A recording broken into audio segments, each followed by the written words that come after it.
On today's video, I want to talk about the Roth IRA. First, I will explain to you what it is and how it works. And then second, I will tell you how to use your Roth IRA properly and how to combine it with your 401k account. Perfect, so let's get started. What is a Roth IRA? A Roth IRA, it's a retirement savings account. That means it's an account that you will use to have savings for retirement. So the money that you put in this account will be for the purpose of retirement. So the Roth IRA, it's very similar to a 401k. So along this video, I will be comparing them both and I will tell you what are their similarities and what are their differences as well. So first thing that you need to know, a Roth IRA is not sponsored through an employer. The 401k is, and that's why I mentioned this, but the Roth IRA is not. That means that you do not have to be employed to have a Roth IRA. And if you change employers, that doesn't matter for your Roth IRA because it's attached to the individual, to you, to me, to the individual. So that means that any person, doesn't matter if you're employed or not, you have the ability to go and open a Roth IRA. Perfect. Because it's not sponsored through your employer, you will not receive employer matching contributions. With the 401k, your employer puts a little bit of money every time you contribute. With the Roth IRA, it's only you making contributions into this account. Great. Next, what are the contributions? So a contribution, similar with the 401k, it's the money that you put in this account every time. Well, you can choose if you want to use it every time you get paid or if you want to do it all at once. In this case, the Roth IRA, they just tell you what is the limit that you can contribute annually to your account, but they don't tell you the frequency that you have to do it. So you can choose to do it every time you get paid or just one big sum whenever you want. The limit is $7,000, and this is the limit as of January 7th of 2025. The limit is $7,000 per year if you are below the age of 50, and if you are above the age of 50, you can contribute an additional $1,000, making it a total annual contribution of $8,000. Now, when you make a contribution, what you need to be aware is that in the Roth IRA, it's a two-step process, basically the contribution that you make. One, it's you transfer the money into your Roth IRA account. And for example, in my case, I have my Roth IRAs with Vanguard. Vanguard uses the term of settlement fund. So when I first transfer my money into Vanguard, it goes into what it's called a settlement fund. Other platforms might use a different name, but understand the concept. So that is first step. You put the money into your account. This money is not invested yet. So that means if you leave it there without doing the second step that I will tell you in just 1 second, your money will not earn any interest. It will not make any gains. Therefore, you will just have money sitting there and not doing anything for retirement.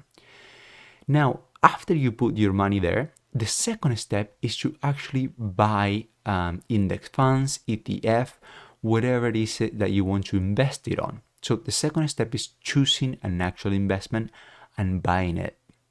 So two-step process. One, you put your money in your settlement funds account, and then you use the money on your settlement fund to buy an actual stocks or index fund or ETF. That is the second step of that process. You need to do both of them to make sure your Roth IRA works as it's supposed to work and have the gains that you are expecting it to have. When it comes to contribution, here is a tip of something that I do that I think it will make your life easier.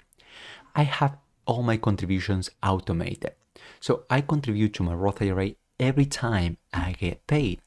So that means, for example, in my case, every 2 weeks on Fridays, I have a transfer from my bank account to my Roth IRA. It's automatic. I don't have to do anything besides the initial setup. But then remember that it's a two-step process to make a contribution to your Roth IRA.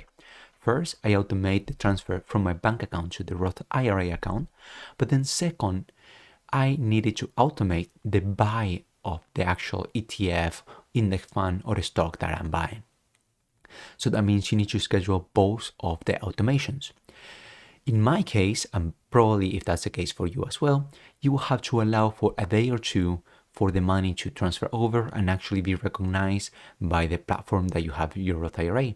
So for example, if I make the transfer from my money to the Roth IRA on Friday, I allow for Monday and Tuesday for that money to arrive, and then on Tuesday or Wednesday, it's when I schedule the actual buy of the investment that I'm buying. If you automate this, it will make your life a lot easier.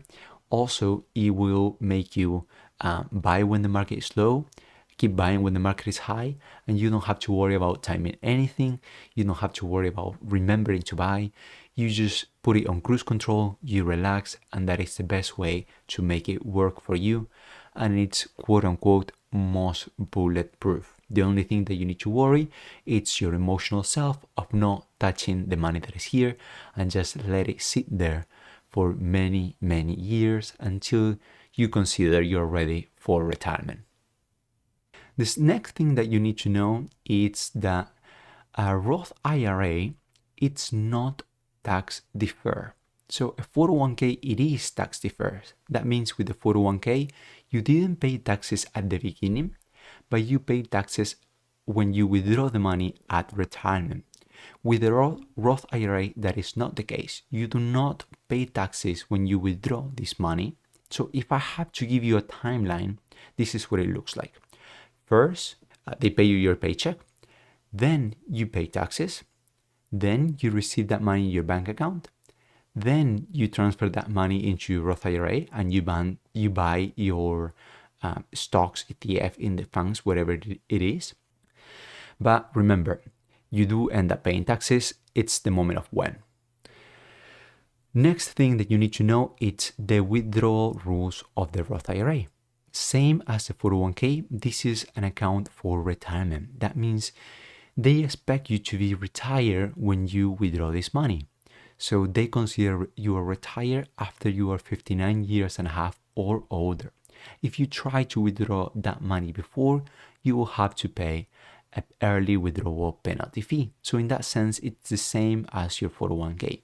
The only thing that is different is that with the Roth IRA, you can make an early withdrawal, but only of the principal amount. So this will not have a penalty fee.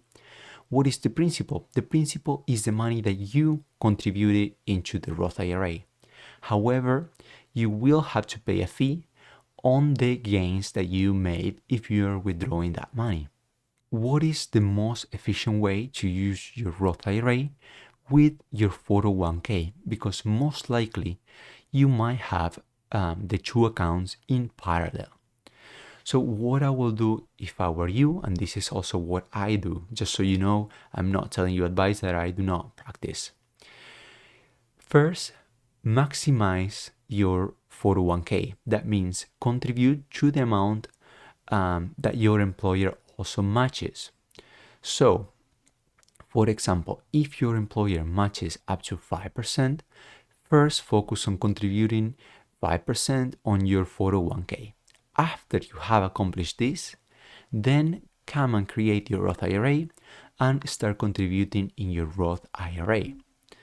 Maximize this, and then after you maximize your Roth IRA, that means you are contributed to the limit every year, then you can go back to your 401k and contribute above the employer matching.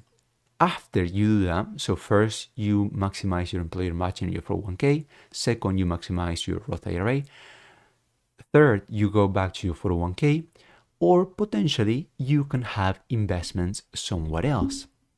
What do I mean? Let me break down a Roth IRA and how it works. Also the 401k works in this similar way. What you're doing is you're buying index funds, ETF, and other things, individual stocks, and you just holding it for a long period of time. Nothing prevents you from doing that as an individual with your own stocks in a different platform.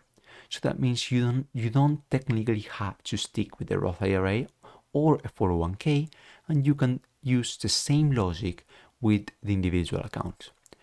Why people tend to use the Roth IRA is because they have a penalty fee or they restrict you for withdrawing. So that means it's easier to leave it there because they put some blockage and you cannot take that money away. As if you were having in your own individual platform, you can withdraw them at any time. So that barrier helps you stay still and not touch it and ruin your investment. Because remember, the whole point of these accounts is that you contribute early on in your career. Do not touch it until you are retired, because the power of these tools come from time. That means you need to let it sit for long period of time. Long period of time means 20, 30, 40 years, because you are using compounding effect in here. That's how you make the money.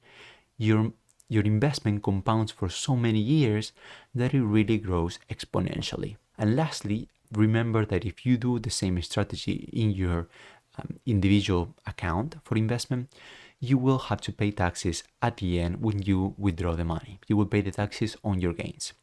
So just to put into perspective, you are not forced to have a Roth IRA or a 401k, but you need to understand what are the advantages and what are the disadvantages, and that you can use the same logic in your individual investments. Also, if you want to check the video that I make on the 401ks, I will leave the link on the description below so you can go and check that out and understand how the 401k works. I hope you find this video helpful, and I will see you on the next one.